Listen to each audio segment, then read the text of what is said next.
Hoy iniciamos un nuevo taller en el cual estamos con el tema de manejo de heridas y lo que viene a ser el conocimiento de suturas.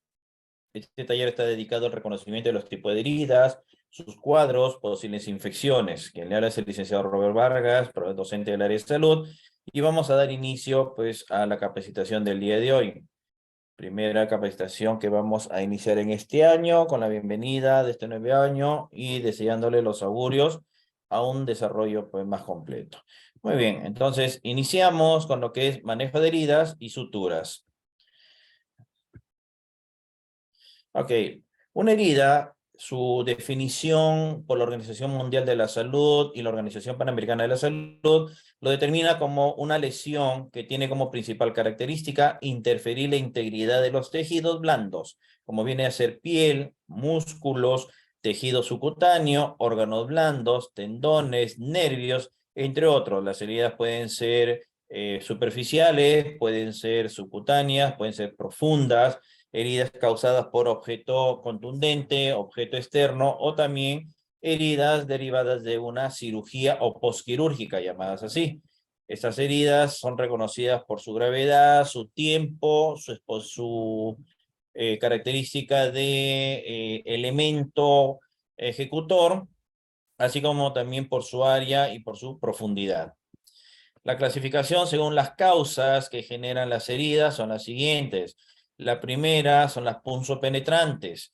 Este es de proximidad, ¿no? Una gran proximidad y es una profundidad bajo una extensión. Entonces, mayormente es más profunda que la extensión. La extensión a veces es corta, no es de muy amplio, pero sí, muchas veces es profundo, ya que es un elemento punzante largo, puede ser un clavo, puede ser un fierro delgado, puede ser un picahielo, cualquier elemento largo punzante puede generar este tipo de heridas, ¿no? El objeto siempre va a tener una punta en el cual penetra, rompe la piel, penetra las capas de la piel y puede llegar hasta tocar órganos internos, inclusive depende del área donde puede ser generado la herida. Las lesiones pueden ser ocultas, sí, y pueden generar graves daños. Estos graves daños es por el largo, ¿no? Por ejemplo, las picahielos son realmente herramientas de grosor delgado, pero bastante largas. Penetrar en la mano puede atravesar la mano. Si lo hacemos a la altura del abdomen, puede llegar a tocar órganos internos, a la altura del tórax puede llegar a perforar pulmón y muchas veces llegar hasta el corazón, pues es peligroso, ¿no? Las heridas llamadas incisas son aquellas superficiales, ¿no? La profundidad es menor también es menor a la extensión, en este caso la extensión es mayor a la profundidad. Estos son generados por algunas herramientas filudas, ¿no? Como navajas, como viene a ser también objetos metálicos con filo o vidrios cortados. Buenas tardes, Rosa, bienvenida. Entonces, estos tipos de heridas son más que todos conocidos como boca abierta, ¿no? Son aquellos que generan por también coloquialmente llamados tajos, ¿no? Cuando te hacen un corte, un tajo, generan estas heridas incisas. Presentan sí sangrado y el borde muchas veces es regular, que quiere decir alineado, corte llamado corte limpio perfecto.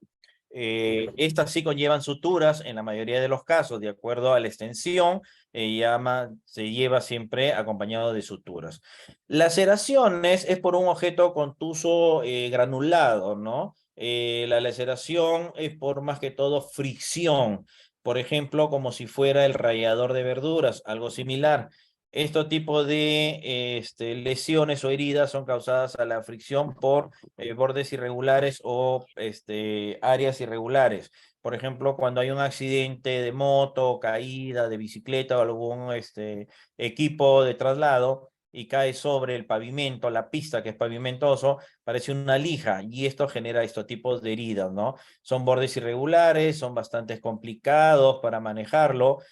Aquí las suturas es complicado, mayormente no son profundas, son, digamos, del nivel de la dermis y epidermis, en algunos casos hasta la dermis, mayormente la epidermis, y esto se trabaja más que todo con cremas reconstructivas.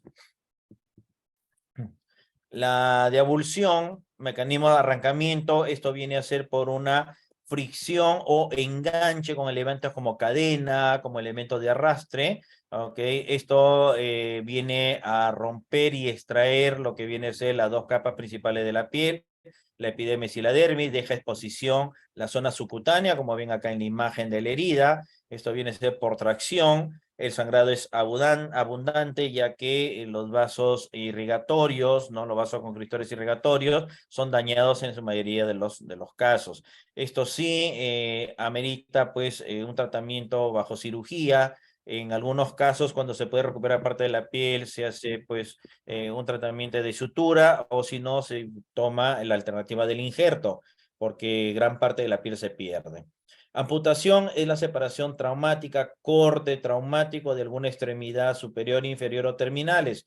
Esto de acá se tiene que trabajar dependiendo el tipo de la gravedad de la amputación, ¿no? O la pérdida del miembro. En muchos casos ya genera la pérdida total, y en algunos casos se puede generar el trasplante, ¿no? Pero muy pocos casos han dado resultado. Mayormente, por ejemplo, acá en la imagen que vemos, es el dedo terminal, la parte muñón del dedo terminal que ha sido amputado. Esto aquí se le hace una sutura, ¿ya? Se le llama sutura muñón, para cerrar esa herida, y queda pues el dedo más corto, ¿no? Queda como un muñoncito ahí.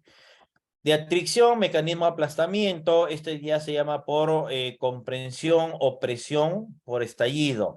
Esto más que nada es donde caen, por ejemplo, un objeto pesado, puede ser una máquina, una roca, algún objeto muy pesado sobre alguno de los miembros o parte del cuerpo, ¿no? O también bajo una prensa, una compuerta de gran presión que lo prensa y aplasta, y esto hace que prácticamente los tejidos estallen, y prácticamente se pierde la parte del miembro que ha sido afectado. Como ven ahí la mano, por ejemplo, que ha habido un atrapamiento con aplastamiento de el dedo meñique, perdón, el dedo gordo de la mano.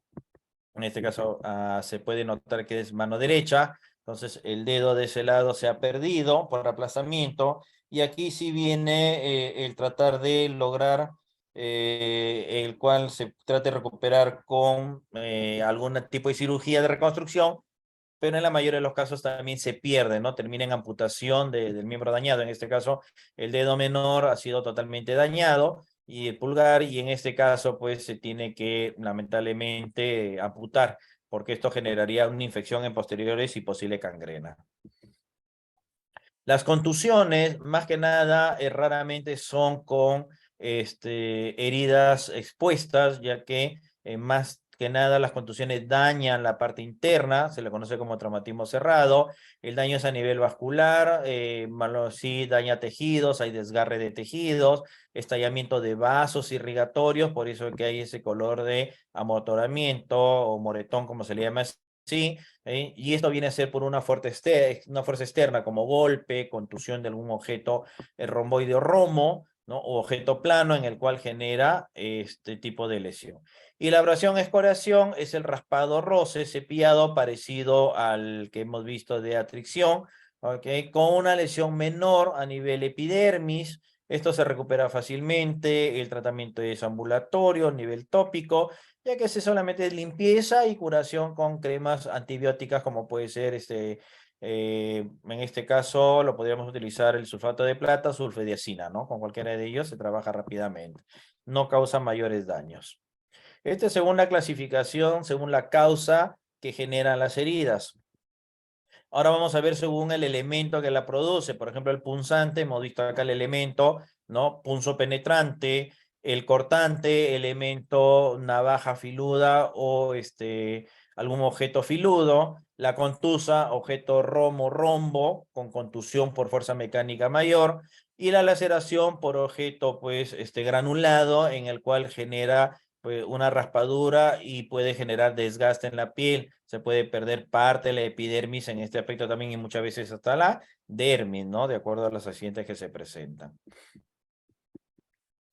La clasificación de los tipos de heridas siempre se nos presenta dos, que viene a ser las heridas abiertas y las heridas cerradas, ¿no? En las heridas abiertas son aquellas que se observa la separación de los tejidos blandos, tiende a infectarse fácilmente, como ven en la imagen, son por corte, son por aplastamiento, son por contusión, por abrasión, por atricción, ¿no? Y las heridas cerradas son aquellas en las cuales externamente no lo vemos la separación de los tejidos o la piel, pero sí vemos pues la inflamación, vemos la decoloración, en este caso más generalmente se presenta una coloración de color morado. Primero empieza con un rojo irrigatorio tipo derrame, que es un derrame interno de sangre realmente, por estallido de los vasos irrigatorios, ¿no? Y esto viene a descomponerse y viene a generar ese color, pues color morado, tirando a lila, ¿no? Esto pues puede ser en órganos internos, músculos, a causa de contusiones o tracción de una fuerza mayor externa, en el cual no rasga, no daña la piel, la continuidad de la piel, ¿no? Pero sí puede dañar órganos internos, como puede ser, por ejemplo, cavidades o viseras. También a nivel abdominal puede generar, pues, lesiones en las zonas digestivas, en las zonas intestinales y algún órgano blando como hígado, páncreas, riñones, ¿no? Un gran vaso, el cual por una mecánica de fuerza externa puede generar estos tipos de daños, todos conocidos como heridas cerradas. Según la contaminación, tenemos 4 tipos de heridas con su contaminación. La primera es herida limpia, es aquella que hay una herida desinfectada y en ausencia de inflamación. En la cirugía no se accede al tracto respiratorio, gastrointestinal o genituritario. Son principalmente heridas cerradas, en el cual son de leve contusión. Tiene riesgo de desarrollar infección de un 2%. Es bastante bajo que se infecte, ya que es una herida cerrada. Por una contusión leve, por ejemplo, te golpeas con la puerta o te golpeas con un cajón, o por ahí a veces pues estás poniendo un clavito en la pared y calculas mal y le pegas al dedo. Son pequeñas contusiones en el cual genera pues decoloración en tu dedo, un color morado, que luego con los días va pasando, pasa el dolor y se calma, desinflama y desaparece el color morado, ¿no? Estas son conocidas como heridas limpias, en el cual no hay pues exposición a posible infección y en sí no se necesita un tratamiento antibiótico, no se necesita farmacología. Las curaciones mayormente van a nivel dérmico, tópico, por lociones o algunas cremas absorbentes, ¿no? Y algún desinflamatorio local, como viene a ser aplicación pues, de hielo, aplicación de compresas frías, ¿no? Luego la limpia contaminada es ausencia de inflamación. En la cirugía se accede intencionalmente al tracto respiratorio. Si hablamos a nivel de cirugía, ingresamos a la zona respiratoria, gastrointestinal o genituritario, y no presenta derrame significativo del contenido, pero sí al ingresar a esta parte interna puede generar una invasión de flora bacterial ambiental y esto puede generar una posible infección, ¿no? El riesgo de desarrollar estas infecciones es entre el 5 al 15% por microorganismos endógenos del paciente, propiamente de nuestra zona irrigatoria, ¿no? En este caso sí se trabaja con antibióticos de protección. Estas limpias contaminadas también es cuando genera una contusión externa de gran magnitud o gran presión, por ejemplo, un accidente de tránsito, un golpe grande a la altura del tórax o abdominal. Si bien es cierto la parte externa no genera una herida abierta, pero sí puede dañar algún órgano interno blando y esto podría generar pues posible infección por la misma bacteria propia que contiene el ser humano. Y hablamos de la tercera clasificación, la propiamente contaminada. Estas ya son las heridas abiertas, ¿no? Y accidentales de menor calibraje. No hay una presencia inmediata de una infección grave, pero sí comprende incisiones con inflamación aguda no purulenta, quiere decir interrupciones de la técnica estéril o derrame granulocero del tracto gastrointestinal, cuando hablamos a nivel cirugía o a nivel de lesión interna. A nivel de lesión externa, cuando pues una herida no es expuesta a grandes contaminantes, es protegida de forma rápida, pero de todas maneras sí, ahí también se utiliza el tratamiento de antibiótico para evitar posibles infecciones tardías, ¿no? Se va a infectar al cabo de 6 horas, quiere decir que si en las 6 primeras horas no hacemos la limpieza y la protección necesaria, la infección puede generalizar mayor. Y en la última clasificación que se llama la susinfectada, son heridas mayor a 6 horas de exposición, en el cual son traumáticas, ¿no? Durante las primeras 6 horas, si nosotros tratamos esa herida, la limpiamos, hacemos el lavado mecánico y la protección respectiva, va a entrarse como una herida contaminada, solamente con posible infección, pero bajo la protección de farmacología. Pero sí muchas heridas que por la distancia, la lejanía, las limitaciones a veces en los lugares, o porque no se hizo una limpieza correcta también. A veces en la atención prehospitalaria no se hace una limpieza correcta de estas heridas abiertas, ¿no? Y expuestas. En este caso, superan las 6 horas en su llegada para un mejor manejo. Esto sí, pues, contiene la suciedad, genera una infección mayor. Es tejido desvitalizado con inflamación purulenta, quiere decir, ya presenta una degastación con una invasión bacterial. Dice, ubicada en el área con infección clínica o en vísceras perforadas también, cuando hay, por ejemplo, lesiones en el abdomen con estallamiento de zona intestinal, ¿no? Sugiere infección previa a la incisión, si hay una infección realmente presente. El riesgo de desarrollar la infección es mayor al 30%, dada por los microorganismos atípicos o patogénicos. Definitivamente, aquí el cuadro de infección es mayor. Hay que utilizar lo que es un tratamiento agresivo con antibióticos, no profilaxis, sino antibiótico. Y debido a su alto riesgo de infección, tenemos que hacer lavados profusos y mecánicos con reevaluaciones constantes, ¿no? Para tratar de minimizar los antibióticos. Aquí sí los antibióticos en este tipo de heridas que han sido expuestas y no han sido tratadas en un tiempo de las 6 horas a menos, mucho tiempo mayor a las 6 horas, los tratamientos de antibióticos ya no son vía oral, sino son vía parenteral, mayormente endovenoso, ya tampoco se utilizan los intramusculares. En este tipo de herida sucia infectada de la clasificación 4, los tipos de antibióticos se hacen a nivel endovenoso. Por esa vía se canaliza los antibióticos para prevención, tratamiento y control de posible invasión bacterial externa o propiamente del cuerpo humano. De acuerdo al tiempo, ¿okay? De acuerdo al tiempo, las heridas se pueden generar en tres rubros. Las agudas, que son menores a 6 horas de evolución, ¿no? Se pueden esterilizar, son potencialmente estériles, se pueden recuperar rápidamente, se pueden manejar y no pueden generar, pues, un efecto secundario o un efecto tardío. Las subagudas son aquellas mayores a 6 horas, pero menores a 5 días de evolución. Este tratamiento de heridas, como son pues lesiones graves de grandes distancias, ¿no? Referencias o transferencias de poblados lejanos a las capitales para un mejor tratamiento, o poscirugía, después de una cirugía también en el cual se ha manejado, y la herida antes de los 5 días pues ha cerrado favorablemente. Sí puede presentarse colonización de bacterias, pero utilizando pues una buena limpieza de heridas postquirúrgica o posttratamiento, buenas asepsias, buen control de la temperatura de la herida y la farmacología de protección antibiótica, los antibióticos, necesarios, se puede manejar y se puede obtener un buen resultado.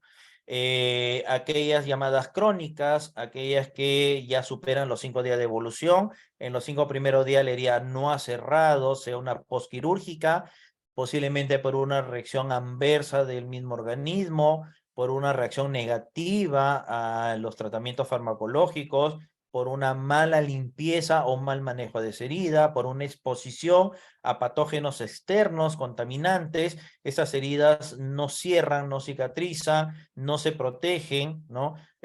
Una mala curación de algún accidente en el cual no hemos hecho una buena asepsia, un buen manejo. Estas heridas tienden a infectarse, cualquiera de ellas, y se considera altamente colonocinadas por las bacterias, ¿no? Estas colonocinadas quiere decir que se van a infectar y esto sí requiere un tratamiento nuevamente invasivo para poder hacer el retiro de la zona de germinación de bacterias, muchas veces corte de ese tejido, limpieza quirúrgica, mecánica, ¿no? Un tratamiento más invasivo y los fármacos antibacteriales se manejan bioendovenoso.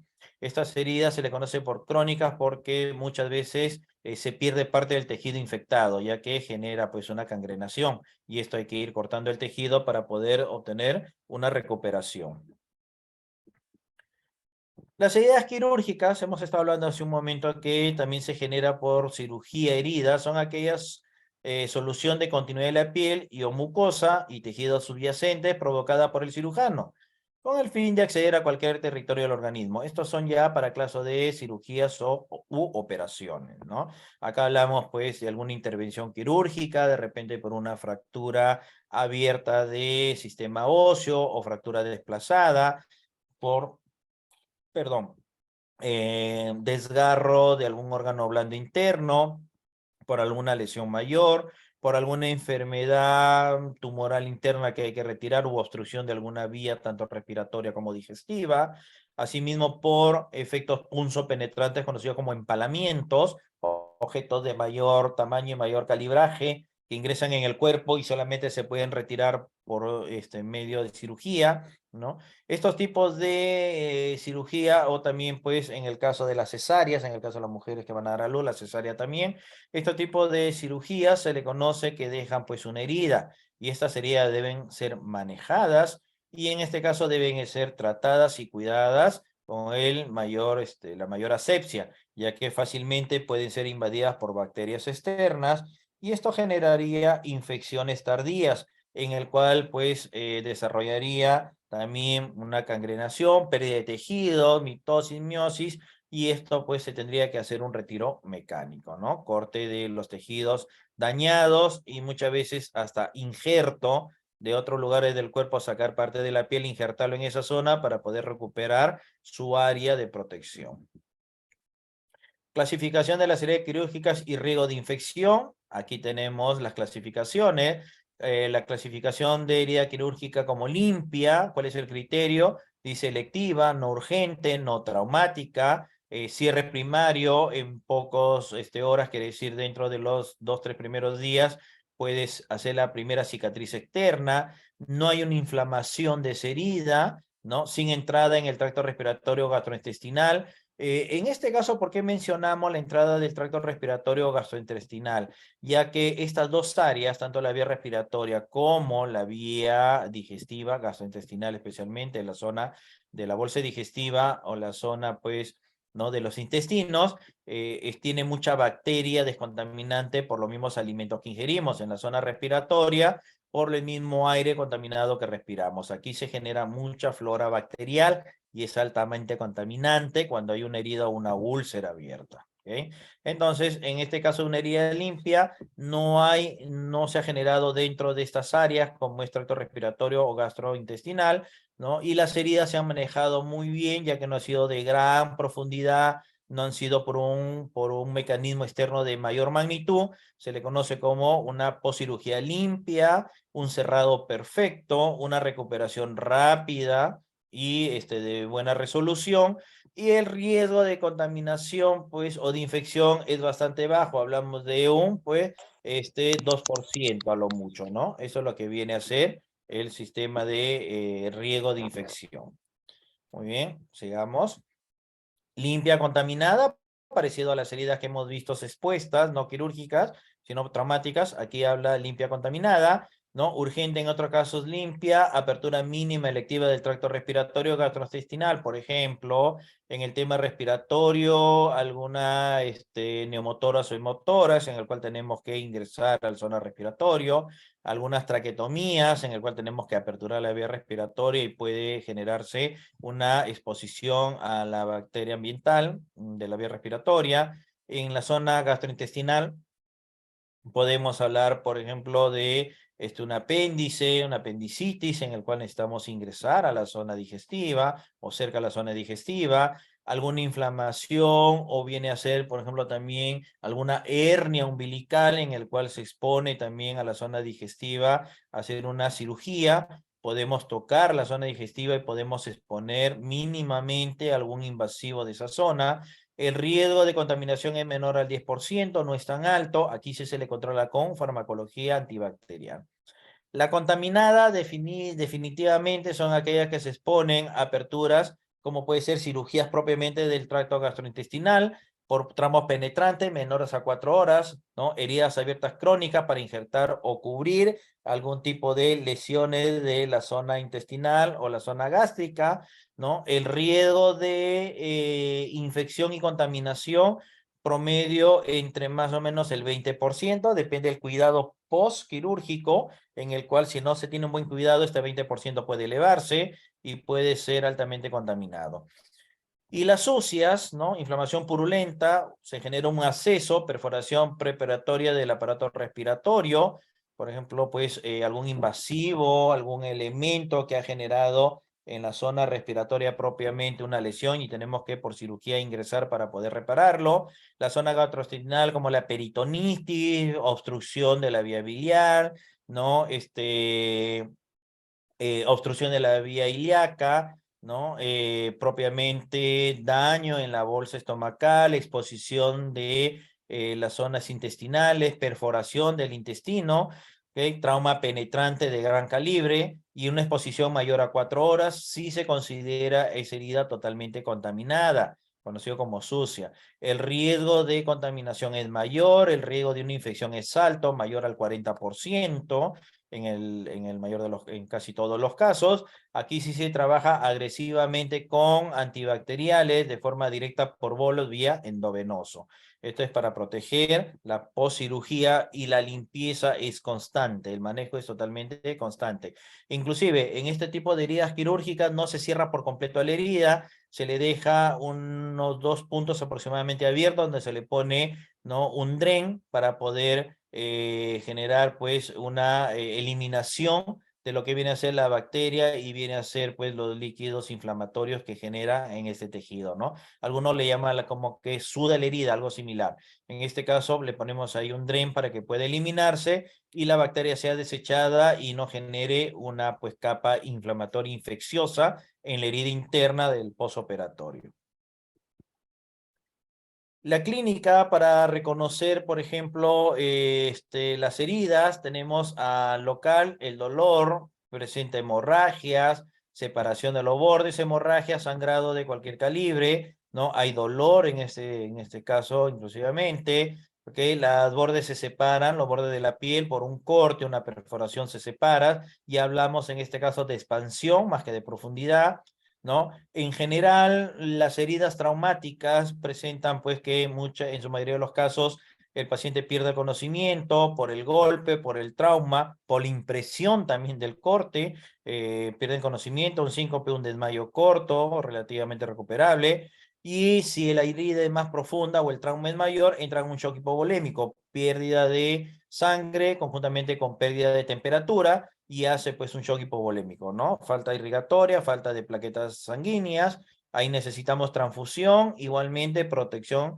agresivamente con lo que viene a ser los antibióticos y recuperación de la humectación, ¿no? Lo que viene a ser los líquidos orgánicos.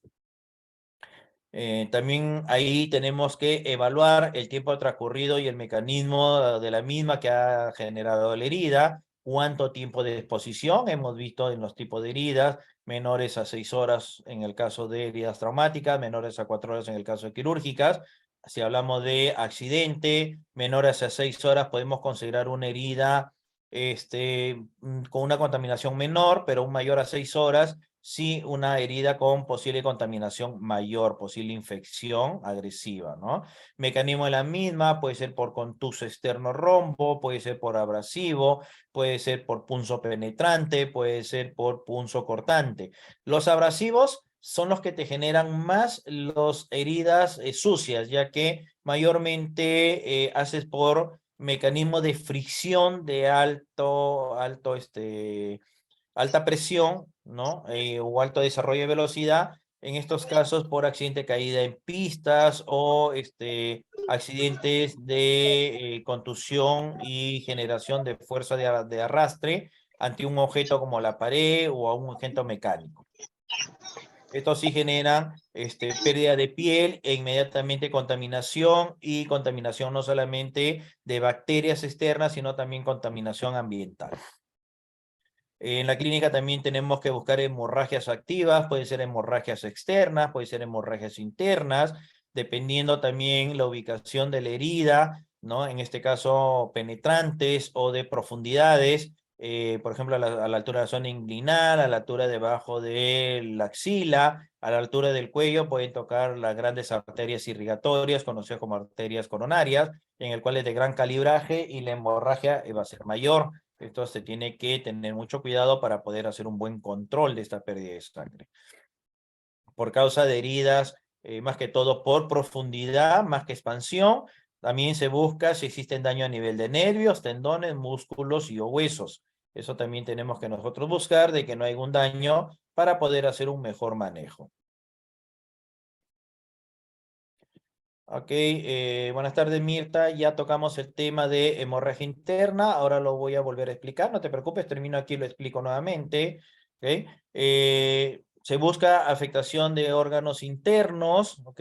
Posible afectación, ya esto se ve por los signos vitales en el cual pérdida de temperatura, pérdida de presión arterial, pérdida de respiración o respiración agitada, ¿no? Entramos a también hipotermia, baja temperatura, una afectación órgano interno con hemorragia interna, siempre se pierde también temperatura, se entra hipotermia, ritmo cardíaco acelerado como la taquicardia, respiración acelerada, se hiperventila porque ya una hemorragia o un órgano interno ha sido dañado, ¿no? Valoramos la viabilidad de los tejidos afectados a nivel piel, a nivel dermis, epidermis. En este caso tenemos que ver el grado, el área, ¿no? La expansión más que la profundidad del daño para poder saber manejarlo y poder hacer un tratamiento más efectivo.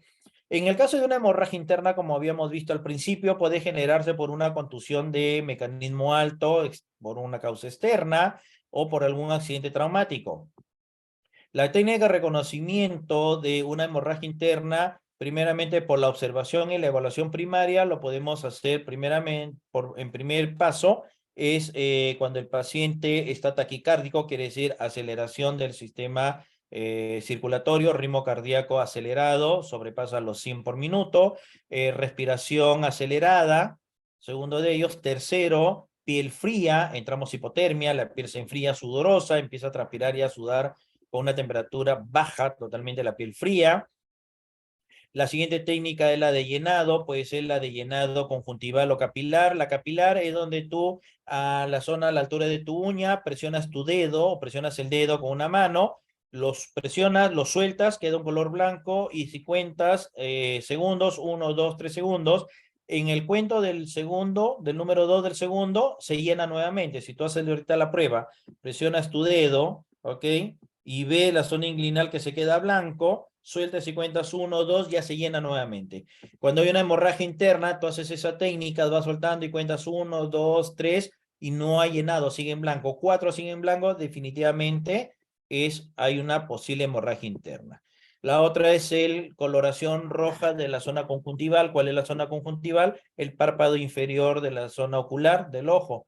Tú abres la zona, párpado inferior, con tu dedo lo bajas. Si está color blanco, que pareciera que fuera anemia, ¿ya? Es porque también se presenta una hemorragia interna. Si está de un color rojizo, como si tuviera bien irrigado, significa de que no hay una posible hemorragia interna. Siempre nosotros a esta evaluación hablamos de posible, no podemos definir exactamente, ya que tendríamos que hacer los análisis correspondientes como hemoglobina y llenado, ¿no? Llenado peritórico para poder determinar si es sí una hemorragia interna. Lo segundo, las hemorragias se presentan a nivel órgano o a nivel músculo.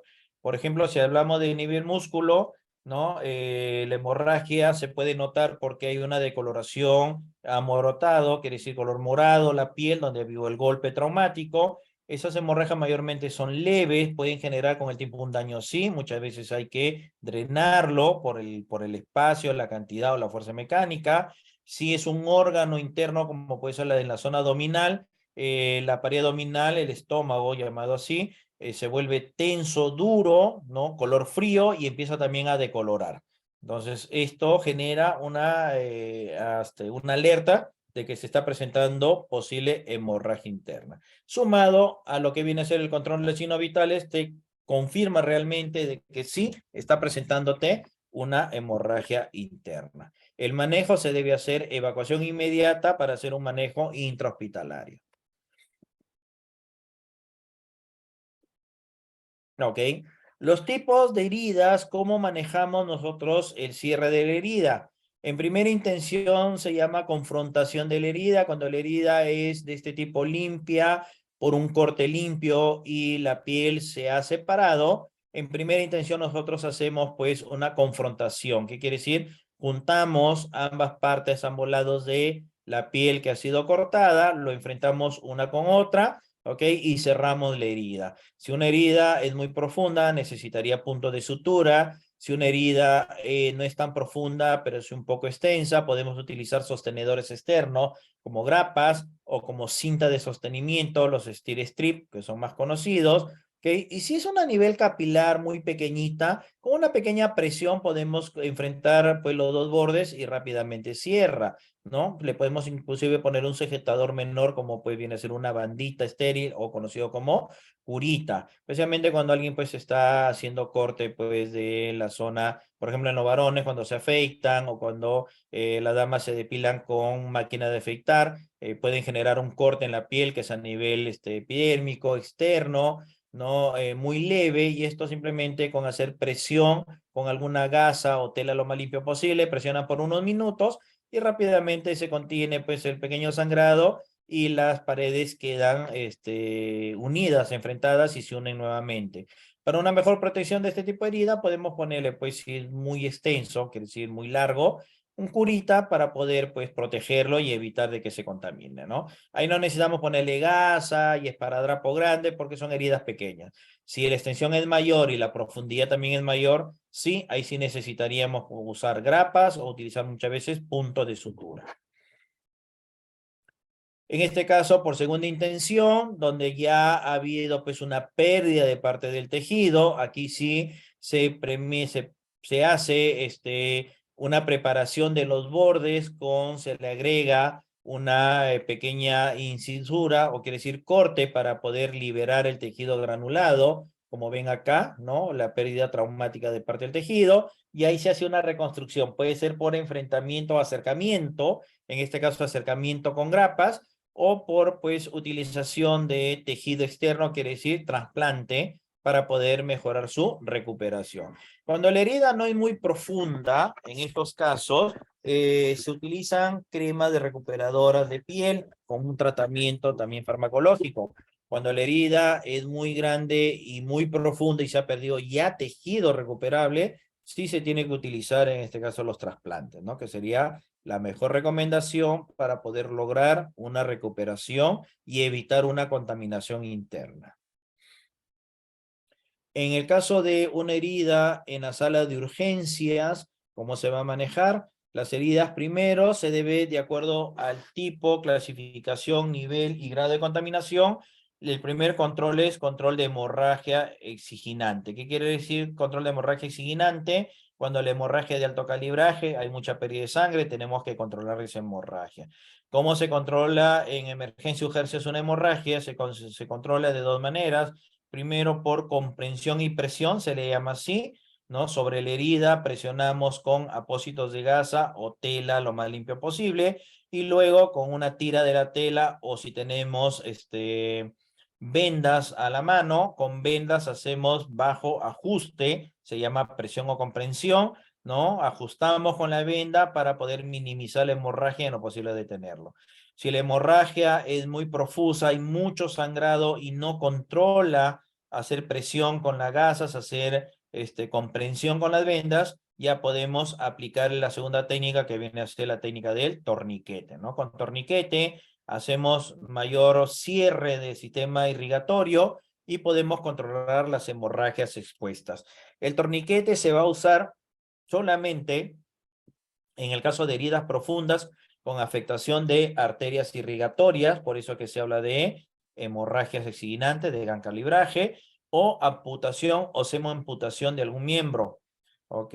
Si algún miembro, tanto superior como inferior, se han sufrido amputación total o semiamputación, quiere decir una parte profundamente ha sido cortado y ha quedado colgado, sea por presión o sea por explosión, ¿no? O por cizallamiento, aquí sí no va a resultar el vendaje, así que directamente colocamos torniquete a 4 dedos de donde se ha generado la herida, hacemos el ajuste, cerramos el torniquete hasta que veamos que minimiza la hemorragia, protegemos la herida o protegemos el miembro expuesto dañado e inmediatamente evacuamos para hacer el mejor tratamiento a nivel quirúrgico. Ya dentro del hospital se va a aplicar anestésico para poder hacer un mejor control del dolor y un mejor control de lo que viene a ser el tratamiento de la herida. Exploramos la herida, por algo colocamos antes la anestesia porque vamos a empezar a abrir los tejidos, si vemos tendones, nervios, empezar con la pinza a jalarlo para poder determinar el grave de la lesión, si ha habido pérdida total o pérdida parcial.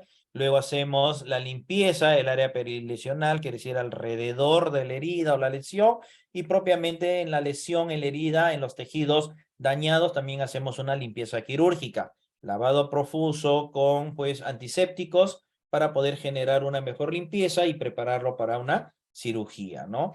La extirpación tisular es donde empezamos a retirar ya tejidos o partes de músculo dañado en el cual es irrecuperable o ha sido muy contaminado, ya se ha perdido la vasoconstricción y empezamos a retirar todos esos tejidos dañados para poder, ¿no? Evitar una infección, ya que puede ser que se haya infectado, haya invadido ahí flora bacterial. Tenemos que hacer ese retiro, una buena limpieza completa. Vemos de que hay una buena irrigación de los vasos sanguíneos y se procede a la cirugía de reconstrucción, a la cirugía de cierre, a la cirugía de confrontación o reparación, o último caso, al retiro del miembro por una amputación ya traumática mayor, en el cual no se va a recuperar, y procedemos a hacer la sutura muñón, donde enfrentamos los bordes para poder cerrarlo y que quede los tejidos y los huesos protegidos, ¿no? Cierre de la herida, definitivamente ya suturamos propiamente de acuerdo a la ubicación y al tipo de lugar donde ha sido la lesión. Vemos el mejor material para la sutura, procedemos a suturar y luego hacer la limpieza, la protección y hacer una evaluación postquirúrgico para determinar cada cuánto se debe hacer la limpieza y el tipo de farmacología que se le va a aplicar o se le va a recetar para una mejor protección, evitar infecciones y hacer una mejor recuperación de la piel dañada. ¿Okay? Estos son los manejos de heridas en urgencias. Aquí vamos a conocer un poquito de antibiótico-terapia y analgesia, que quiere decir el manejo de los antibióticos y los analgésicos para el dolor. Por ejemplo, en heridas limpias, no traumáticas, sin exposición de tejidos, sin exposición a lo que es No sé, un hay un ambiente curso por ahí, bacterial, ¿ok? creo. Nos indica que no es necesario la aplicación de antibióticos, no es necesario dar antibiótico de protección, ya que es una herida limpia, ¿ok? Entonces, en este caso, evitamos el uso de farmacología. A ver, aquí nos pregunta Abril, dice, si hay fractura en el brazo y en el mismo brazo hay una hemorragia grave, ¿qué se haría? ¿Se seguiría utilizando el torniquete? Si hay fractura, tenemos que determinar el tipo de lesión. Muy bien. La fractura, si genera, ¿no? En este caso, si la fractura ha generado la herida, porque si una fractura expuesta, no va a resultar el torniquete, ahí simplemente sostenimiento y evacuación inmediata. Ahora, si la fractura es a nivel de hueso largo, en el antebrazo cerca al hombro, y tocó la arteria, definitivamente sí hay que poner torniquete porque la arteria es de gran calibraje y en poco tiempo vas a perder mucha sangre y puede morir. Entonces aquí sí tendríamos que usar el torniquete. Esos son los factores de las áreas y el tipo de herida que se ha generado. Ahora, si es por una lesión traumática, por ejemplo, un accidente de tránsito, se fracturó el brazo y a la vez hizo una herida profunda en el cual no ha tocado nervios y no ha tocado arterias de gran calibraje irrigatorias. Va a haber sí sangrado bastante y no es necesario torniquete. Ahí protegemos con apósitos, evitamos mover más con el vendaje ya que hay una fractura ahí que podemos desplazarlo, ¿no? Tratamos de contener con apósitos, vendas superficiales, inmovilización del brazo y evacuación inmediata para la reconstrucción de los tejidos, del daño que causa la hemorragia y ver pues el tipo de fractura que ha generado este accidente. Ese es el manejo que se hace en fracturas con exposición en herida abierta o fracturas abiertas expuestas con hemorragia. Seguimos con, con manejo de antibióticos. ¿Ok? Entonces, si la herida sospechamos que está contaminada o ha sido expuesta y sí se va a generar pues posible infección tardía o lejana, que quiere decir dentro de las 72 horas o después de las 72 horas puede ya presentarse un cuadro infeccioso. Empezamos a utilizar antibióticos, ¿no? En el caso de penicilina, en primer caso, para proteger de cualquier flora intestinal. Si es alérgico a la penicilina, podemos utilizar una segunda opción que viene a ser la amoxicilina más ácido clavulánico, es de mayor aspecto, de mayor espectro, cubre más áreas. La penicilina es a nivel piel y tejidos. La amoxicilina más ácido clavulánico no solamente es piel tejidos, sino también vías respiratorias y vías uronogenitales. Aquí se utiliza también mucho en las infecciones urinarias, ¿okay? Con presencia de bacteria. Para proteger de la bacteria, la amoxicilina más ácido clavulánico se maneja ahí. La acetaminofén, cuando ya hablamos de heridas sucias, contaminadas, mayor a 4 o 5 horas, aquí sí tenemos que hacer un gran ataque con antibióticos, acetaminofén, vía endovenoso, es uno de los gran recomendados. Y sí evitamos el uso de ácido acetalicílico, el uso de las asas. ¿Por qué? No se olviden que el ácido acetalicílico es un antirrítmico del sistema irrigatorio coronario. ¿Qué quiere decir acá? Que permite diluir un poco la sangre para que haya un mejor control irrigatorio.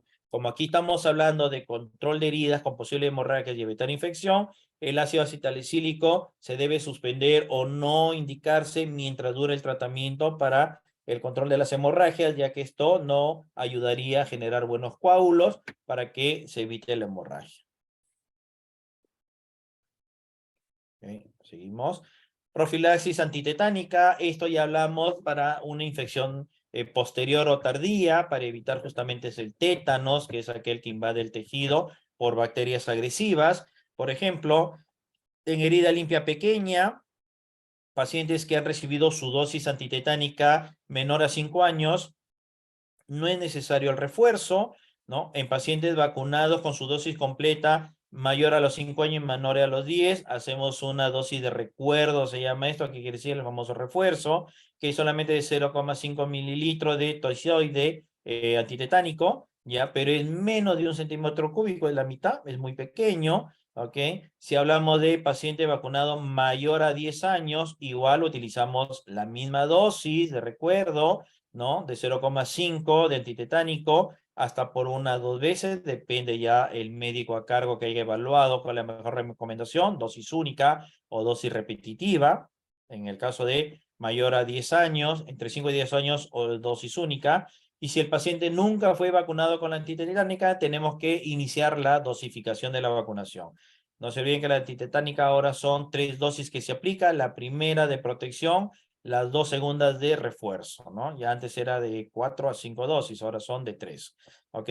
Si es una herida contaminada tetagénica, quiere decir ya la contaminación es fuerte, puede hacer una herida causada por un objeto contaminado, por ejemplo, clavo oxidado, algún elemento oxidado o ha sido por alguna herramienta oxidada, ¿no? Que presenta mucha flora bacterial externa.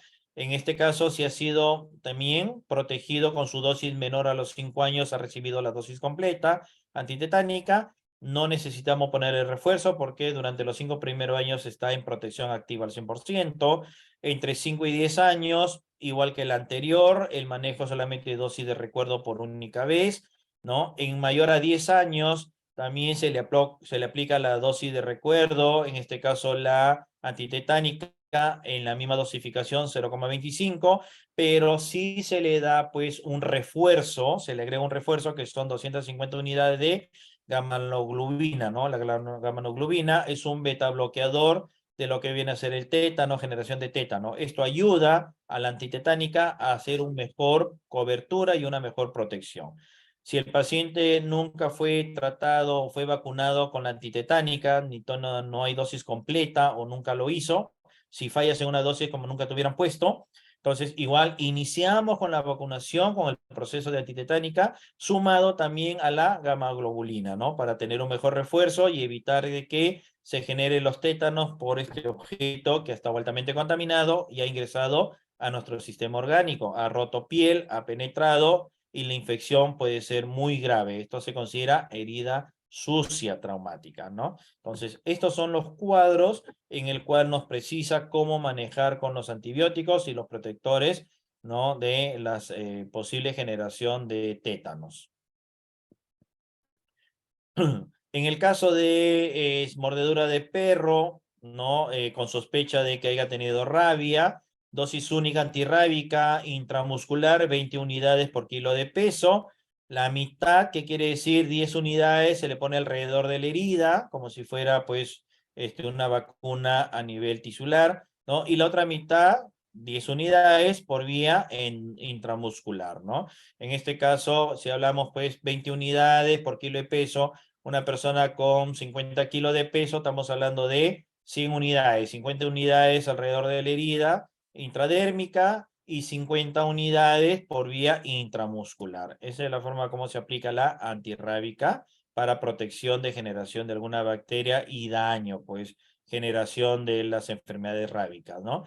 Y en el caso de la mordedura humana, que es la más peligrosa porque su grado de infección es mayor, especialmente si rompe el tejido, si rompe la piel, ¿no? La contaminación de microorganismos es mayor, puede generar pues realmente una infección más grave, las bacterias son más agresivas en la boca del ser humano, es por eso que es muy peligroso. Aquí se trabaja con amplio espectro de cobertura, ¿qué quiere decir? La amoxicilina ácido clavulánico en su presentación de 875 de amoxicilina gramos o microgramos, ¿no? Sobre 125 miligramos de ácido clavulánico.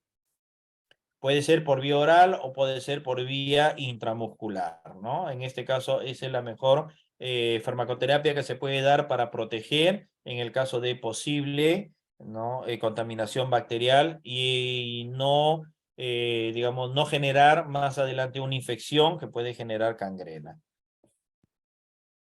Muy bien, chicos, hasta aquí hemos visto lo que son heridas, reconocimiento de heridas, los tipos de heridas, más que todo también hemos visto cómo manejar las heridas a nivel antibióticos, a nivel farmacología, a nivel vacuna de protección antitetánica, ¿ok?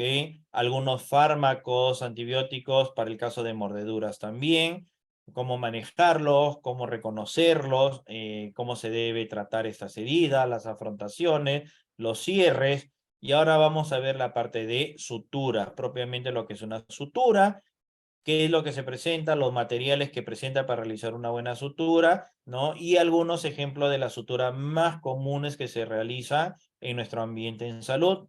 Hay pues cantidad de suturas, hay suturas pues por ejemplo, operaciones de alto calibraje o profusas de alta exposición riesgosa, como son operaciones cardiovasculares, operación al corazón abierto, donde necesitamos hacer sutura de los vasos coronarios y también hacer sutura de la caja torácica, porque se abre la caja torácica para poder hacer ese tipo de operaciones. Operaciones, por ejemplo, de la zona de la médula espinal, también donde abrimos la zona de la columna y muchas veces separamos los discos para acceder a la médula. También ahí hay unas suturas especiales que se realizan con tipo de material especial.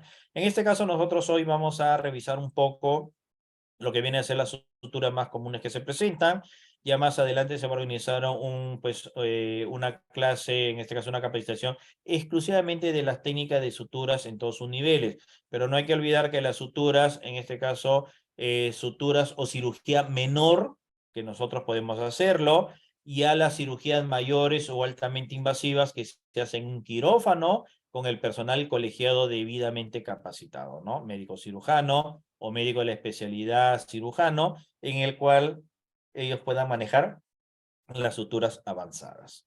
Muy bien, empezamos a ver, acá dice suturas, material y técnica destinada a favorecer la cicatrización de una herida mediante el manejo quirúrgico de los bordes o extremos de esta, con el fin de mantenerlos unidos, disminuyendo la tensión entre ellos. Entonces, lo que una sutura trata de hacer es enfrentar o confrontar los bordes separados de la piel para que esto pueda regenerarse, ¿no? Unirse, llamado coloquialmente pegarse, generar una pequeña cicatriz lo más leve posible y proteger de invasión externa a nuestros órganos internos, nuestros vasos irrigatorios. ¿Ok? Evitar justamente este tipo de lesiones, contaminación e infección posterior.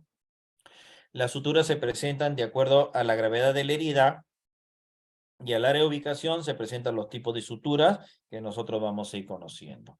Clasificación de los hilos de sutura. Por su origen tenemos hilos naturales, propiamente orgánicos, absorbibles, los de origen animal, como es el catgut o seda, ¿no? Los vegetales, como es el nilo, como es el algodón o nylon también, en este caso, ¿no? El nylon proviene de una zona vegetal, no es mineral, es vegetal.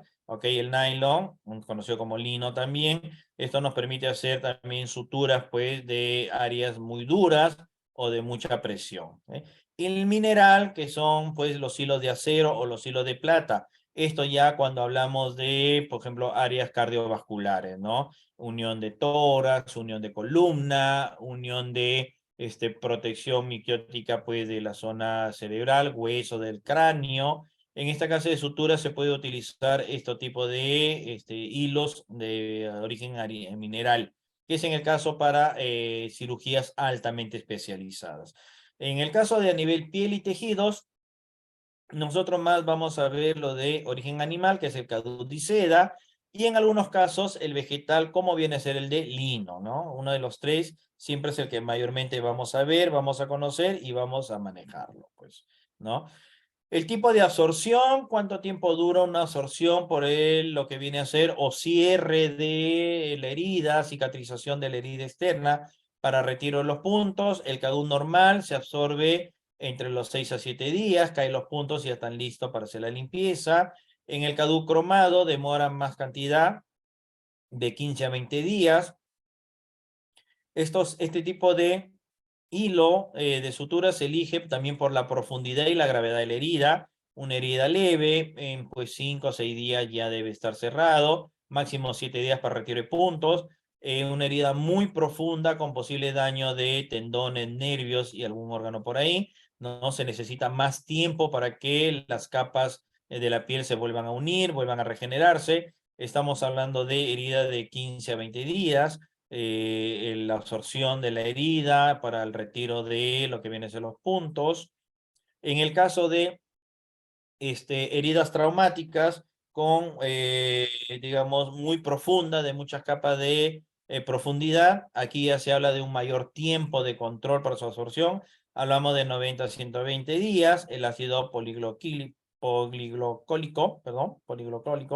¿no? El hilo poliglatín de 910, que es un grado que se maneja, eso puede estar en el cuerpo hasta 70 días para su retiro, y la polidioxanona hasta 180 días para su absorción y o retiro. Ya cuando estos hablamos con cirugías internas, donde está internamente alojado, no se puede hacer un retiro de puntos y se tiene que hacer una absorción por el propio organismo.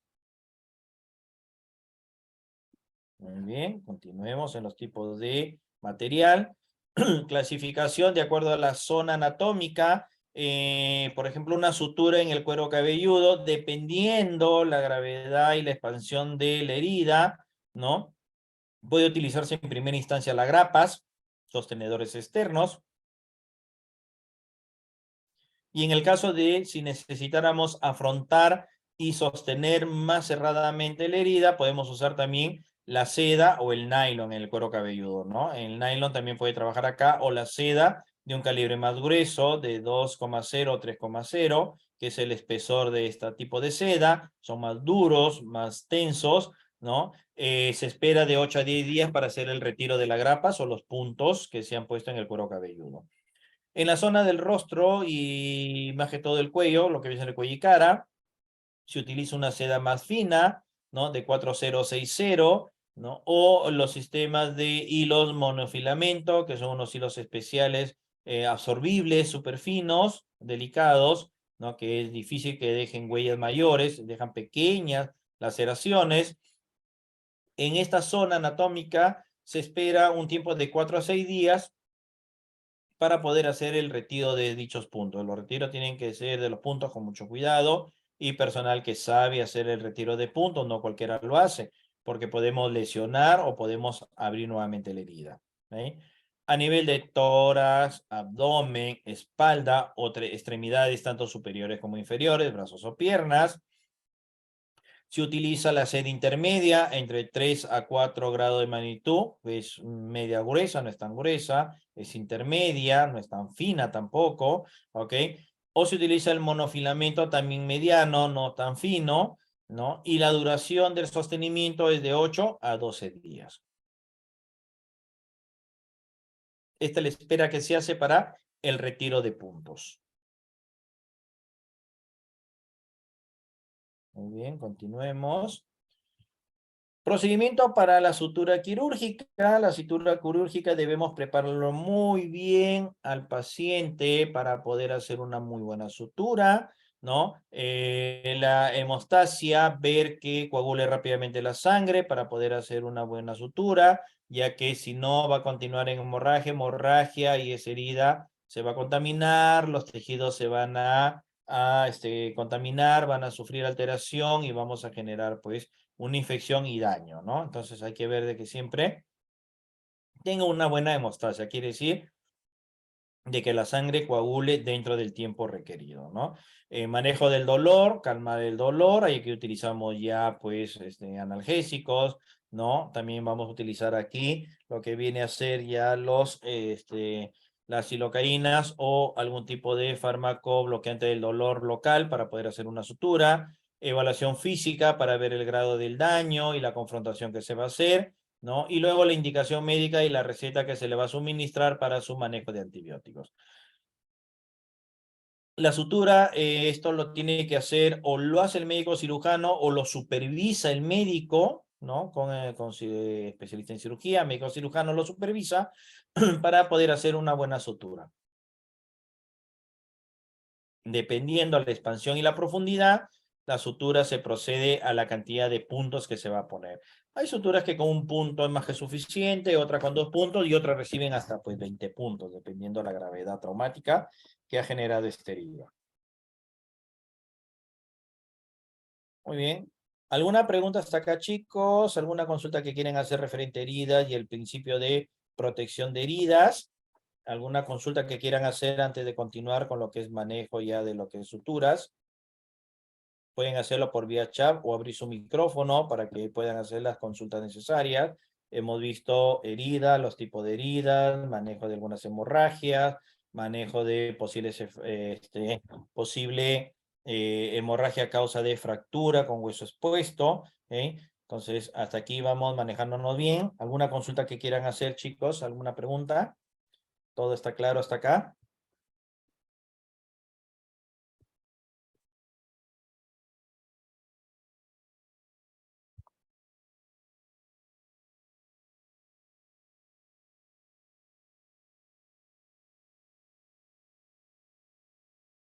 Muy bien.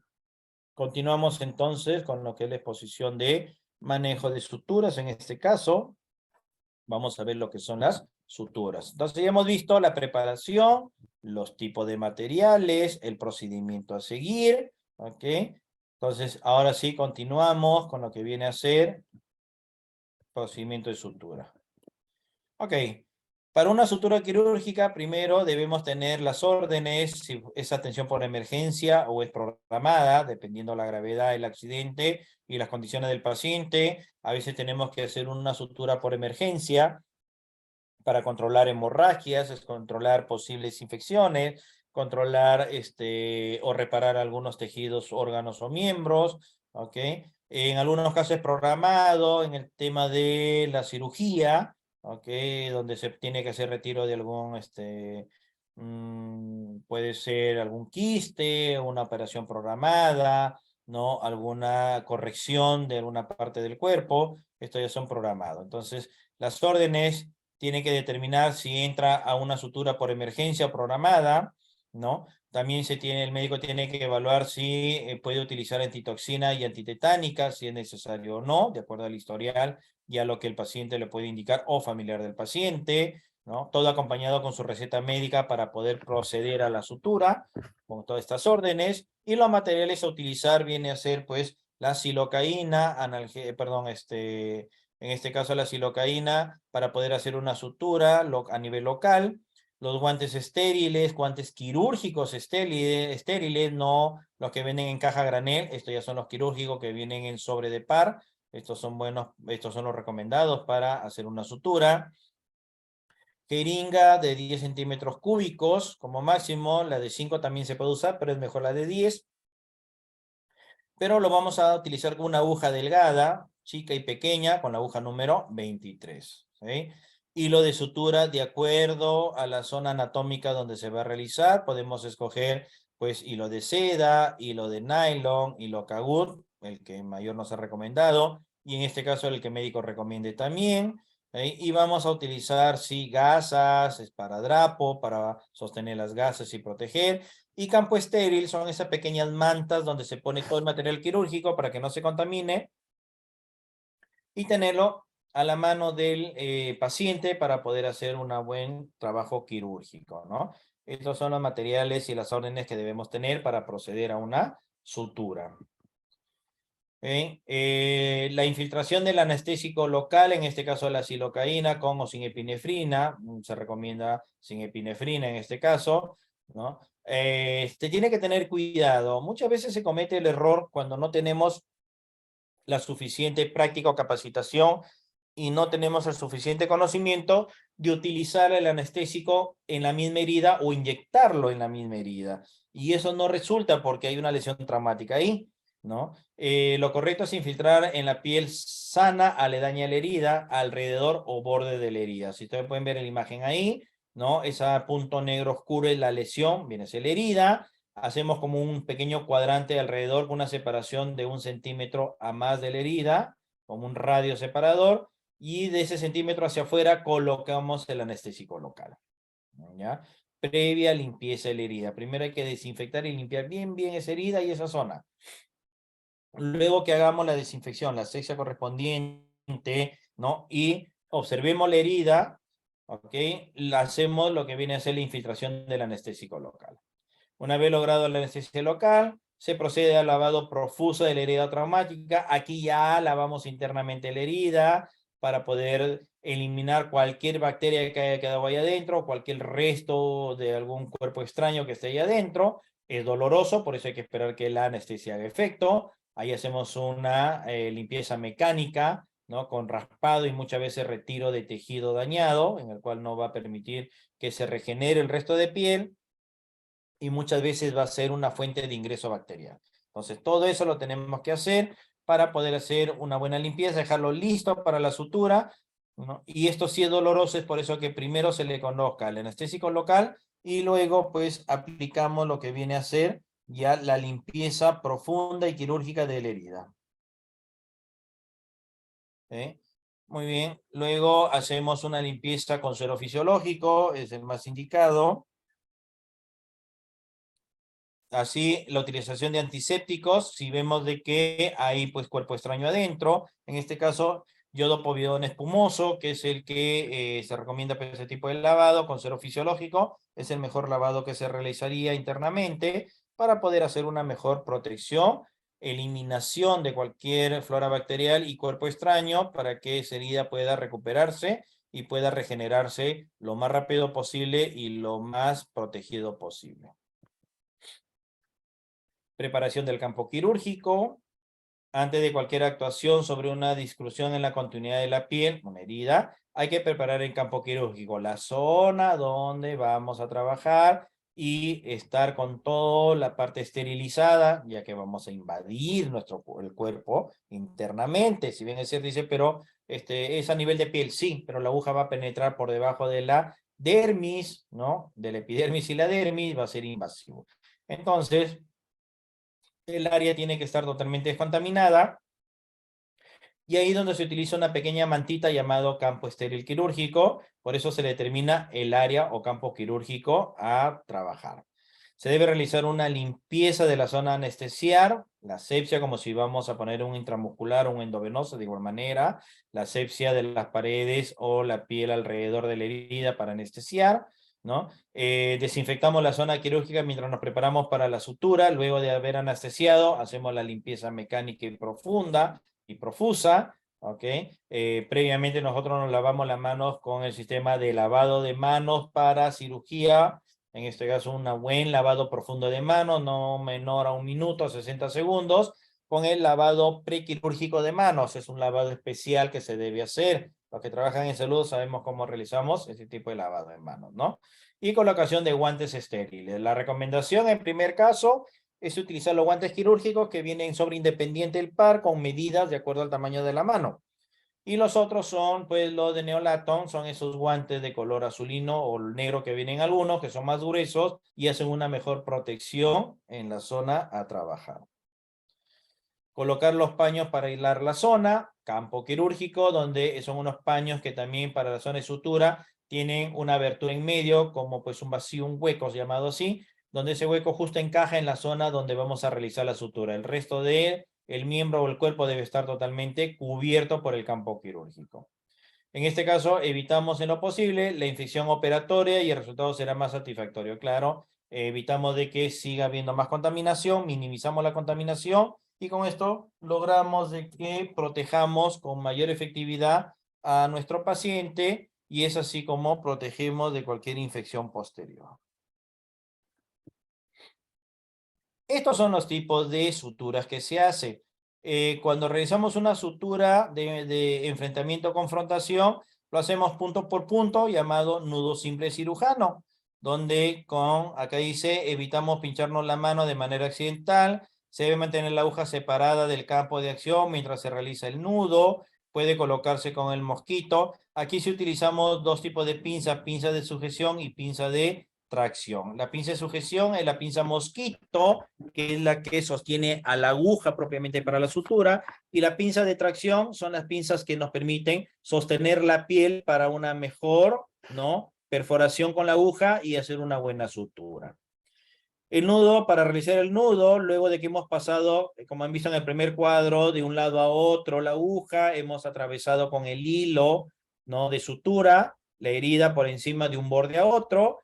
¿Qué es lo que hacemos? Primero se enrolla en el extremo largo de la sutura, unido por la aguja. Hacemos alrededor del portaagujas con 2 vueltas, ¿no? Luego la doble enlazado sobre el portaaguja, ¿ok? Con hilo proximal. Con la punta del portaagujas se sujeta el cabo suelto y se estiran los extremos para tensar el nudo. Repetimos la operación de un segundo nudo en el mismo punto de manera inversa, que quiere decir hacia el lado contrario. Si hemos hecho, en este caso, el enrolle hacia el lado derecho, el segundo nudo lo hacemos hacia el lado izquierdo, pero solamente una vuelta. No necesitamos hacer los dos. Tensamos nuevamente del hilo y queda pues el nudo efectivo y no se va a mover. Ahí cortamos los hilos aproximadamente a 1 centímetro de distancia del nudo a la terminación del hilo. Ahí cortamos el hilo y dejamos ese punto listo y cerrado. Sutura discontinua son laceraciones para aproximación de bordes, en zona de tensión, supraarticulares, heridas sucias con signos de infección, necrosis o mala vasculación. No se debe hacer este tipo de sutura. El material necesario, contar con el anestésico local, contar con suero fisiológico para hacer un lavado y una buena limpieza de la zona a cerrar, ¿no? Paños asépticos, guantes, desinfectante para hacer una buena limpieza de la herida, el material de cirugía, tijeras de punta recta para corte del hilo, material de sutura con aguja, de acuerdo al tipo de piel y la zona donde se ha producido la herida, puede ser catwood, puede ser nylon, puede ser seda, ¿ok? El portaagujas, que viene a ser la pinza sujetadora, que es el que maneja la aguja. Es una pinza de borde pequeño con un vacío en medio a lo largo de la punta de la pinza. Es ahí donde la aguja entra y se sostiene. Mosquito es una pinza también corta, bien cortita, que es la que permite sujetar el hilo sobrante para poder hacer un anudamiento. Y las pinzas, tenemos 2 tipos de pinzas, la pinza plana o recta para sostener piel y las pinzas de diseminación o en este caso pinza con diente para retirar tejido en el cual al momento de suturar podemos encontrar que el tejido está dañado y lo tenemos que retirar. Ahí utilizamos esa pinza con dientecito para poder retirar ese tejido dañado. Aquí viene la sutura discontinua, es como una sutura circular o serpentín que se le llama así. Acá no se hacen nudos a cada momento. Aquí, si ustedes pueden ver, en el inicio se hace un pequeño nudo, como cuando uno va a zurcir la ropa, ¿no? Igualmente, le haces un pequeño nudo al inicio, luego haces el punto confrontado al otro punto con un giro, una separación de 45 grados, tipo triangular, como ven ahí, hasta donde termine la herida, ¿no? Cada vez que corra un punto, hago pues una afrontación, quiere decir, jalo un poco el hilo para que se afronte un borde con el otro. No debo jalar con mucha tensión porque el hilo es delgado y puede cortar la piel y puedes hacer un rasgado de piel, ya no vas a poder poner punto ahí, hay que evitar bastante eso. Cuando terminas del otro lado o terminas ya en la parte final de la herida, ya has confrontado y cerrado todo como ves en la imagen, haces el segundo punto de sostenimiento ahí para que el hilo no corra, ¿no? Cortamos el sobrante del hilo y eso queda ahí. ¿Cuánto tiempo va a quedar ahí hasta su recuperación? Un promedio entre 5 a 12 días como máximo, dependiendo la evolución, dependiendo la zona afectada, la expansión y la profundidad de la herida. Luego de esto se corta esos puntitos, tanto inicio como terminal de los nudos, y se va jalando despacito el hilo en cada borde hasta que todo el hilo sea retirado, ¿ya? De esa manera es como se maneja estos puntos de sutura discontinua. Punto colchonero es el punto que se utiliza mayormente en accidentes traumáticos con gran apertura de heridas, donde los bordes tienden a invaginar, ¿qué quiere decir? ¿No? Se dispersa la tensión de los mismos, hay pérdida de parte de la piel, donde tenemos que afrontar y acercar más que nada, difícilmente la unión, ¿no? La subadherente vertical permite en la misma operación suturar varios planos de la herida con el mismo material, ¿ok? Podemos suturar pues a nivel subcutáneo y dérmico. La variante horizontal está indicada en pieles gruesas sometidas a tensión como palmas o planta de los pies.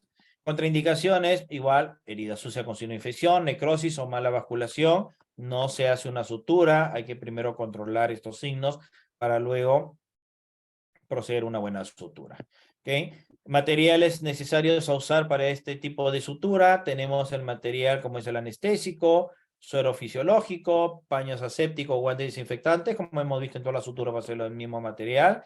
Material de cirugía, de igual manera, tijera de punta recta, material de sutura con aguja, de acuerdo a la zona anatómica y al tipo de piel que vamos a suturar. Se determina la toma de lo que viene a ser, pues, el grosor del hilo y el tipo del hilo a utilizar, ¿no?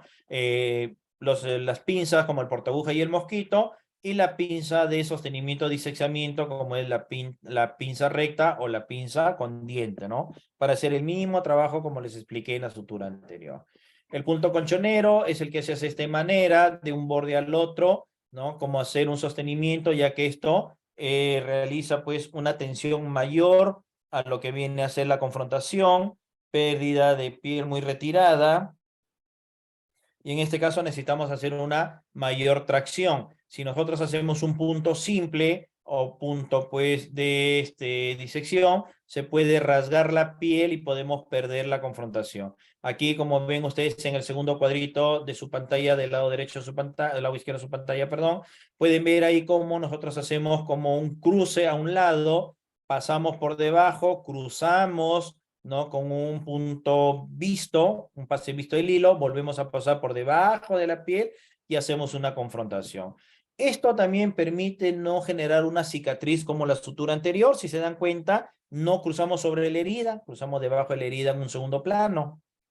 Y al momento de retirar los puntos, no va a haber la huella de la cicatrización sobre la herida, ya que de todas maneras la herida se va a hinchar un poco y los que vienen a ser los puntos de confrontación regulares van a hacer de que haga marcas y se nota pues las cicatrices, ¿no? Ahí vienen las cicatrices donde clarito se notan los puntos que te han puesto.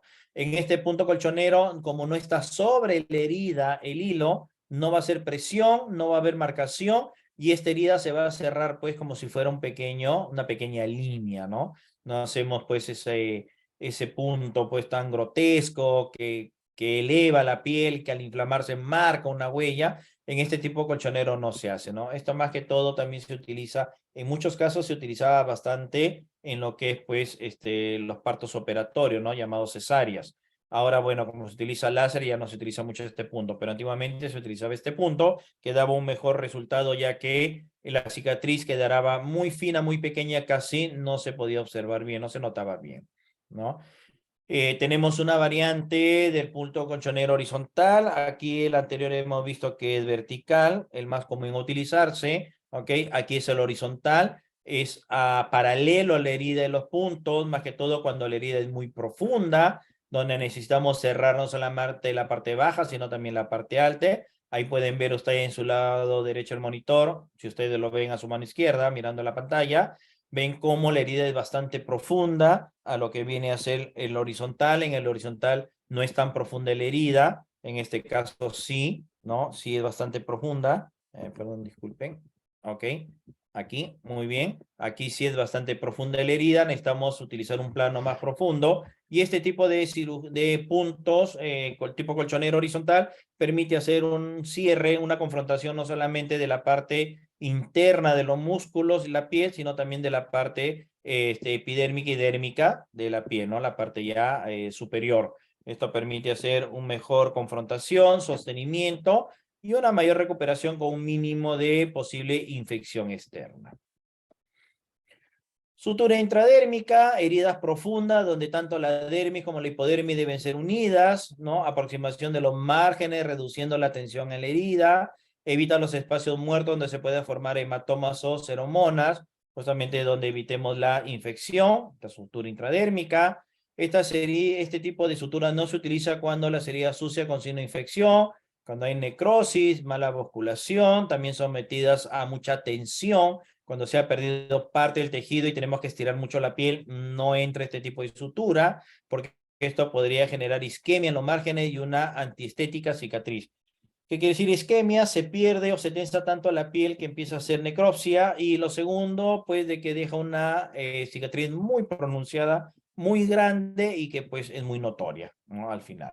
Entonces, el material es lo mismo, anestésico local, suero fisiológico, paños antisépticos, guantes, tijeras de punta recta, ¿no? También los materiales como los hilos, la aguja de sutura, aquí sí se utiliza material reabsorbible, hilos reabsorbibles, y igual, ¿no? El portaagujas, el mosquito y las pinzas. ¿Cómo se realiza la sutura intradérmica? Se trata de unir la hipodermis sin sobresalir de la dermis. Miren ustedes cómo se hace ahí. Prácticamente la sutura es a nivel interno, si se dan cuenta ahí, ¿no? El nudo queda también dentro de la dermis o la hipodermis. Si se dan cuenta, el nudo está abajo, en la figura de abajo, está dentro de la hipodermis. Aquí no vamos a retirar punto en pocos días. Aquí este punto ya se absorbe en la piel en un promedio entre 5 hasta 8 días. Ese hilo se absorbe en la piel y desaparece y queda la herida totalmente cerrada. Aquí no vas a ver puntos externos, aquí no es necesario que luego tengamos que ir para retirar los puntos porque esto queda internamente y esto pues se absorbe junto a la piel, ¿no? Es absorbido y se desaparece. Dice, es importante señalar que el ángulo de entrada y la dirección desde abajo hacia arriba es distinto que en los otros puntos, ya que lo que nos interesa es que los cabos queden más profundos que el paso de sutura. Así, cuando se forme el nudo, será más profundo y quedará enterrado y mantendrá más firme la sutura. Es obligatorio que la dermis quede intacta. Si se dan cuenta, en la figura de abajo, la dermis y la epidermis, que es la parte de la línea superior, queda totalmente libre, no se toca y queda una cicatriz como si fuera un hilito, ¿no? Queda bastante cerrado esa herida, la cicatriz es muy pequeña, muy delgada, que casi no es perceptible y tiene una mejor estética de terminación. ¿Ok? Muy bien, chicos. Sutura esquina colchonero horizontal es cuando el corte es en manera angular, como si formara una L. ¿Ok? La técnica es introducir la aguja a través de la dermis, se hace puntos, aquí son puntos separados, y a nivel de confrontación de las esquinas, como ven en la figura, se hace en 2 tramos, ¿no? un corte paralelo, no se enfrenta esquina con esquina, sino esquina en paralelo a la otra esquina en paralelo, como si pusiéramos la tracción de un toldo, algo parecido así. Hacemos tensión y esa esquina se va a unir con la otra. ¿Ok? Ahí salvaguardamos la unión de las esquinas y los extremos para que quede una mejor cicatrización y una mejor unión, ¿no? Complicaciones en este tipo de sutura, sí puede haber una hemorragia intraposoperatoria cuando hay mucha tensión de la piel, genera hematomas por justamente la cardoconstricción, en este caso los vasos sanguíneos se rompen por la mucha tensión y puede haber hematomas, posible infección por la pérdida de una hemorragia interna genera una infección y la discencia por una incorrecta aproximación de los bordes, quiere decir, no hacemos tanta tensión de que no llega a los bordes, lo dejamos un poco abierto y empieza a haber pues una pérdida de tejidos y esto puede llegar a requerir una intervención quirúrgica para hacer un posible trasplante de piel, ¿no? Esto es lo que hay que tener mucho cuidado en este tipo de sutura. Esto ya es más complicado, así que hay que tener bastante cuidado en este aspecto. El tiempo para retirar los puntos depende del lugar donde está la herida o el tipo de hilo o material empleado. Por ejemplo, puntos externos en cuero cabelludo, si es grapas, de 8 a 10 días, ¿no? En cuero, en cuello o cara, si es hilo fino, de grado 4, de 4 a 6 días. Si es en piel de tronco, extremidades, hilo de grado 3 a grado 4, de 8 a 10 días, ¿no? Para retirar los puntos se utiliza una pinza y una hoja bisturí, no tijera, hoja bisturí. Hay que tener muy buena técnica para hacer el corte del nudo y retirar los hilos, ¿no? Y se debe recomendar al paciente que mantenga seca y limpia la herida, siempre bueno una asepsia, una buena limpieza siempre la herida hasta que termine totalmente de cerrarse. No exponer al sol durante los próximos 6 a 12 meses esa herida para que tenga una buena absorción de la piel y la cicatriz sea más en este caso estético, porque si les ponemos mucho al sol va a generar quemaduras de piel y va a ser muy antiestético, las cicatrices va a quedar muy profundas y muy expuestas, ¿no? Muy sobresalidas. Muy bien, chicos. ¿Alguna pregunta, alguna consulta hasta aquí, algún comentario que quieran hacer? Ya con esto cerramos la presentación de hoy de lo que debe ser heridas y suturas. ¿Algún comentario?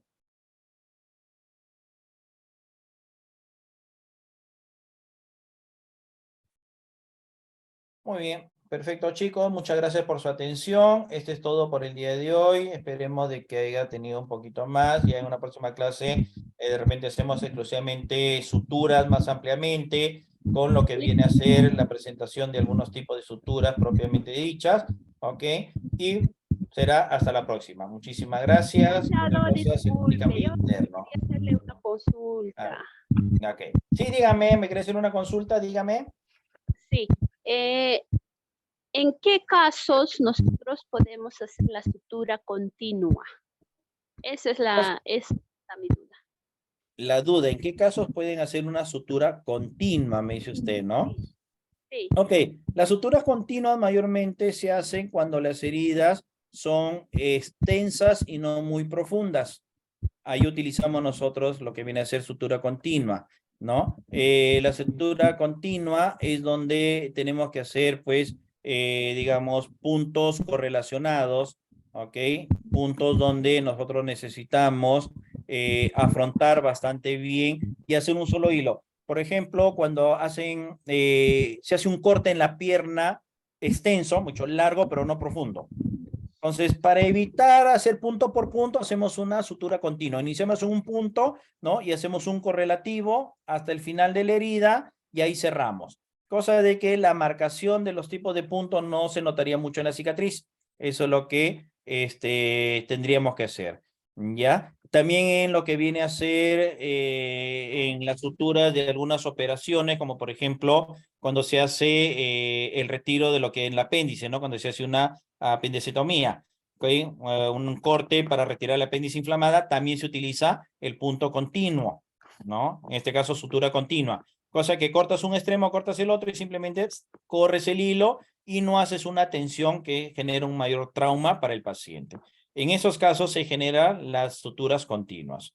Acá me dicen cuál sería la cantidad de silocaína para suturar, dependiendo del tamaño de la herida. Si la herida es menor a 2 centímetros, con un cc de silocaína más que suficiente. Si es profunda y mayor extenso, hasta 5 cc se utiliza para generar pues el uso de viene a ser el anestésico local, ¿no? Mayor a 5 cc no es recomendable porque podríamos atrofiar la irrigación y podríamos alterar el sistema nervioso a nivel dérmico. Máximo 5 cc, mínimo 1 cc, dependiendo la profundidad y dependiendo también la extensión de la herida. Ahora, si es muy profundo que se necesita utilizar 3 capas de sutura, ya eso se hace a nivel quirófano, ya no se recomienda hacer a nivel tópico. Muy bien, chicos. Muy bien, ¿alguna otra pregunta más? Entonces, ok. Muchísimas gracias por su atención, les agradezco bastante, ¿no? Esperemos hayamos podido resolver cualquier consulta en una próxima clase, cualquier comunicación vía WhatsApp o vía chat conforme le indicó el licenciado a cargo, para que le hagan también alcance de esta presentación del día de hoy la grabación. Ya con ellos conversan el resto de los interrogantes que tengan. Muy buenas tardes, que tengan un lindo fin de semana. Será hasta la próxima clase. Buenas tardes, chicos.